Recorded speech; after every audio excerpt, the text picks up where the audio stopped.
The heroes of the space race capture the imagination of a young boy. We choose to go to the moon. The world was fascinated. The astronauts were superstars. These are the nation's Mercury astronauts. It inspires him to collect all kinds of NASA artifacts. It's one small step for man. It's one of America's greatest achievements, and I think it's something which will continue to inspire. But when he dies too young, I thought, this can't be happening. he leaves his widow an inheritance that's out of this world.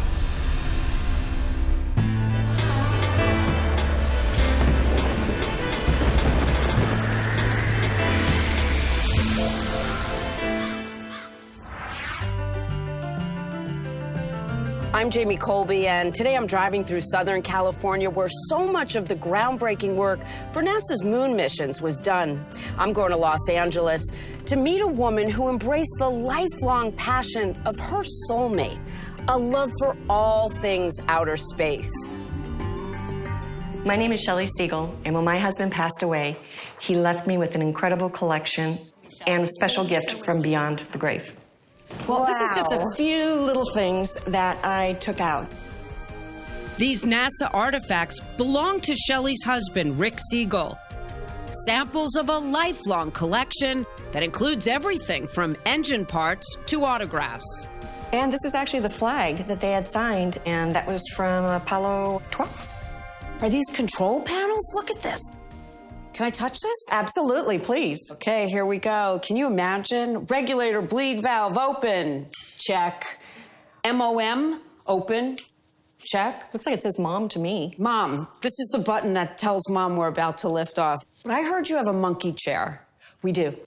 I have to see this, because before humans went into space, primates were launched into orbit, so scientists could investigate the biological effects of space travel. I hear they paid them in bananas. It looks small enough. You really think a monkey rode in here? Absolutely. Batteries and power Look, a battery switches. from Sears. That's funny. Was Rick proud of owning it? He loved telling everybody he had a monkey mobile. Rick Siegel is born in 1956 in Stevens Point, Wisconsin. 5 years later, in 1961, a Russian cosmonaut named Yuri Gagarin becomes the first human in space. President Kennedy ups the ante and challenges America to be the first to put a man on the moon. This nation should commit itself to achieving the goal before this decade is out of landing a man on the moon and returning him safely to the Earth. Alan B. Shepard. I'm John Glenn. Walter M. Sherrod. To launch the space program, 7 men are judged by NASA to have the right stuff and are enlisted into a program named Project Mercury. All systems are go. Their goal, to complete a series of manned flights around the Earth and pave the way for the moon missions to come. It's one small step for man. One giant leap for mankind. Human spaceflight is special because you're sending people with human eyes and human emotions to truly alien places. Keith Haviland is a space historian, as well as an executive producer of a new film telling the story of astronaut Gene Cernan and the last voyage to the moon in 1972. Oh my golly! There's no substitute for human experience, human insight, and human ingenuity in exploration. And the awe and wonder felt by that boy growing up in Wisconsin back in the 1960s will last a lifetime. By 1990, Rick is a successful LA lawyer with the money to start building an impressive collection of space artifacts. At the time, NASA was getting rid of all this stuff. They had warehouses of these things, and they were just throwing things away. Rick tracks down big things and small, from a bottle of cocoa powder carried by astronauts on Apollo 10 and a $50 flown on the 1965 Gemini mission, to a pair of Soviet spacesuit gloves and a life-size space capsule replica he buys from a former NASA engineer. This is a space capsule. It's being taken off of a tow truck. loaded into his warehouse. He has the biggest grin on his face and... Like a kid in a candy store. Exactly. Shelley is Rick's next major find. Actually, the 39-year-old Milwaukee native found him on the Jewish dating website, JDate. What was it about Rick that caught your attention? Well, I had certain parameters I wasn't going to go with. An attorney was one of the guys I would not date. But as I was looking through, I saw he was from Wisconsin. And I sent him an email that said, you can't be that big of a jerk if you're from Wisconsin. In 2007, Rick and Shelley move in together. Did you want to marry him right away? I actually told Rick I would never, never, never get married again. I was married once before.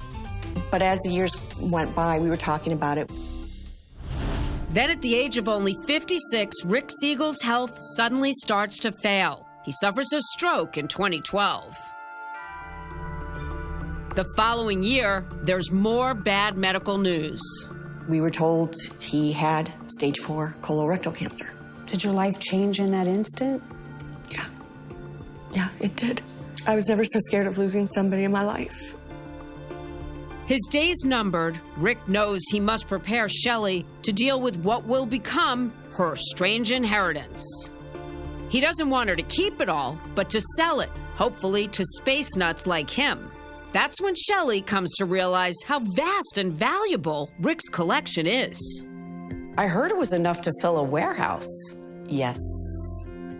There's a survival radio from Mercury 9, the checklist from Apollo 17, and this Apollo hand controller for adjusting altitude. Then Shelley clocks in this old camera, a Hasselblad 500C. When I found it, I said to him, oh, I used to take pictures with a camera like this in high school. And he laughed at me and said, oh, no, dude, you definitely didn't take a picture with something like this. That and a lot more is next. But first, our strange inheritance quiz question. In a radio transmission from Apollo 8, the astronauts reported seeing an object flying near them. What did they say it was? A Soviet spaceship, UFO, or Santa Claus? The answer in a moment.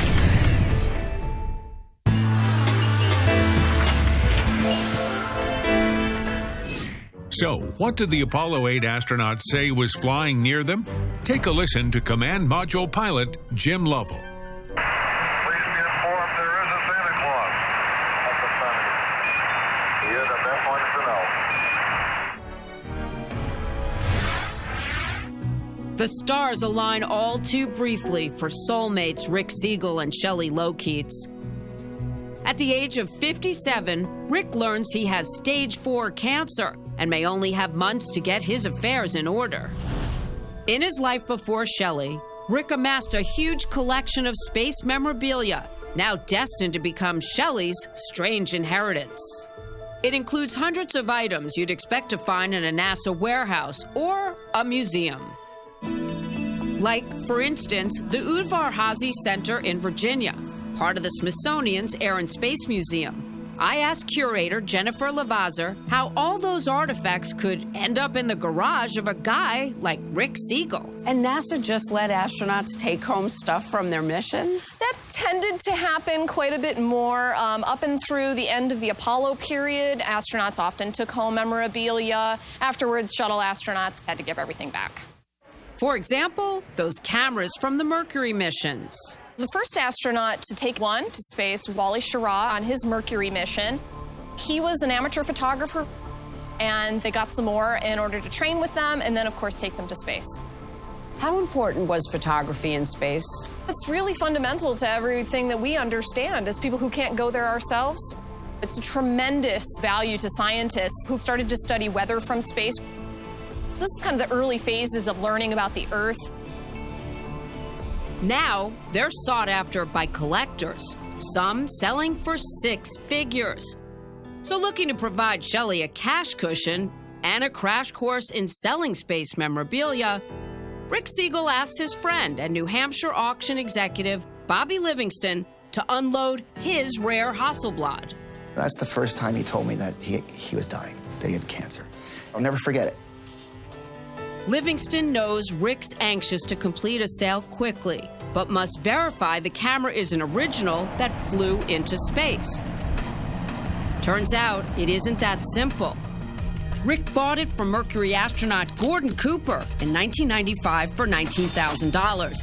And he gives the auction house 2 letters of authenticity to prove it, along with actual photos that the astronaut said were taken from space with that camera. I took the photographs with a Hasselblad camera. The serial number on the camera body is TV45279. But when the auction house submits the camera for expert analysis, the results surprise everyone. Did it end up being Gordon Cooper's camera? It did not. Uh-oh. That's next. Here's another quiz question for you. How many of the original 7 Mercury astronauts walked on the moon? Is it all 7, 3, 1, or none? The answer in a moment.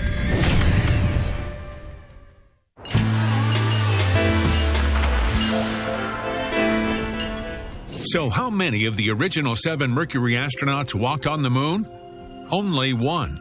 Alan Shepard during the Apollo 14 mission. It's 2014 in Los Angeles. Shelley Lokeets and her longtime boyfriend Rick Siegel are stunned when Rick is diagnosed with stage 4 colon cancer. Rick said he felt like Charlie Brown with Lucy and the football. And I said, "You're not going to die. We're gonna get this. You're going to get better." But Rick seems to know the end is near, and he's determined to give Shelley a head start on dealing with the strange and valuable inheritance he'll leave her, a huge collection of space memorabilia. It took him decades to amass, and he may only have months to live. He really saw his mortality. He wanted these items to go to people that would appreciate them like he did. Of the hundreds of items, Rick zeroes in on this Hasselblad camera for a quick and easy sale. He bought it from astronaut Gordon Cooper, who stated in writing that he used it to snap some of the earliest pictures from outer space in 1963. But it now appears that couldn't be true. The auction house gets a confusing report from the authenticator. What was the news? It's not authentic. A fake? It's the proper period, but this camera was not Gordon Cooper's. How'd you know that it wasn't Gordon Cooper's? It came with a letter saying it was. This scratch right here, that's the smoking gun. Houston, we have a problem. It takes precious days to solve the mystery. The key clue comes when the auction house compares Rick's camera with the one Wally Schirra took into space the year before Cooper's flight. Our forensic expert with photographic evidence was able to find scuff marks that matched exactly to Schirra's camera. This is Schirra's camera taken in 1962, and it matches exactly to the one that Rick bought. So Rick thought he was buying Gordon Cooper's space camera, but he was really buying Wally Schirra's. But how could that be? They took home each other's things, but both astronauts sold their cameras, believing that this was Schirra's and this was Cooper's. Far from being a problem, it turns out to be a good thing. Schirra was the first guy to take it up in space. This is the most famous Hasselblad there is. So wait a minute. That sounds like it's worth more. It is worth a lot more, not only financially, but historically. I mean, this is the most important Hasselblad ever made. When the auction is announced online, it's no surprise the camera catches the eye of filmmaker and space historian Keith Haviland. It's the first such device that captured images of the quality necessary to give a sense of the world as it is, the blue, fragile planet on which we live. Then comes the live auction in Boston on November 13th, 2014. Our first item is the first Hasselblad camera in space. Haviland makes the winning bid, a whopping $275K. Sold. When it arrived, I mean, that was a magic moment, holding it in my hands for the first time. There will be one more strange twist involving that Hasselblad. But not before, back in Los Angeles, Rick's health worsens. He has time to get just one last thing done. He said, would you still want to get married, knowing that you could be a widow so soon? I said, I would rather be your wife for one day than to be your, quote, girlfriend of 8 years. You ever regret the decision to marry with him being so ill? No, because I have his name. And that was the other thing I said to him. I want your name. The doctors remove his breathing tube for a few moments, and a justice of the peace marries the couple. Right before he died, he opened his eyes one last time. He looked at me and he squeezed my hand. And that was it. His heart just stopped.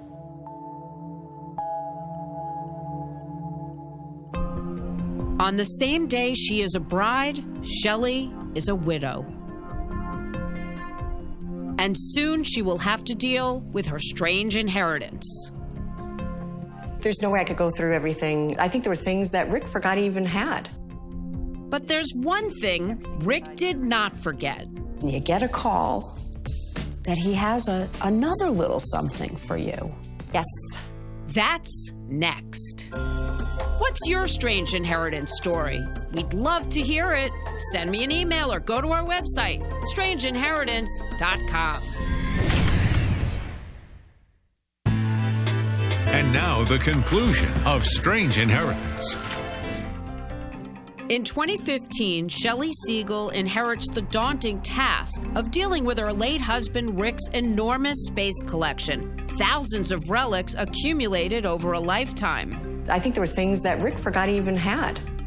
Having just watched a space camera Rick bought for $19,000 bring in $275K, she reaches out to Rick's friend Bobby Livingston for help. There's no way I could go through everything. We had so many different things, even from the astronauts themselves. She starts small and puts 20 items on the auction block. Shelley follows the action from what is now her home in Brentwood, California. What was that like for you? That was the first time I watched an auction by myself without Rick. Among the artifacts, a Buzz Aldrin signed Life magazine cover goes for $530. A piece of Mercury 4 cable fetches $1,300. An Apollo light meter, $1,700. Michael Collins' slide rule, $3,000. Gene Cernan's Apollo 17 checklist, $4,800. Gordon Cooper's command wings, $6,000. A Soviet cosmonaut Soyuz 17 film canister, $13,000. And prices keep going up. Take Cooper's survival radio. In case he needed to communicate with NASA, should he be lost somewhere. If he crashed down in the desert, what do you think this sold for? $10,000? Very close, a little under $15,000.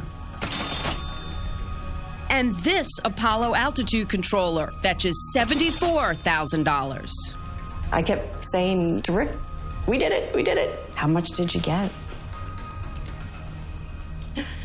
A lot. A lot, yeah. Shelley's final tally for the auction, over $100K.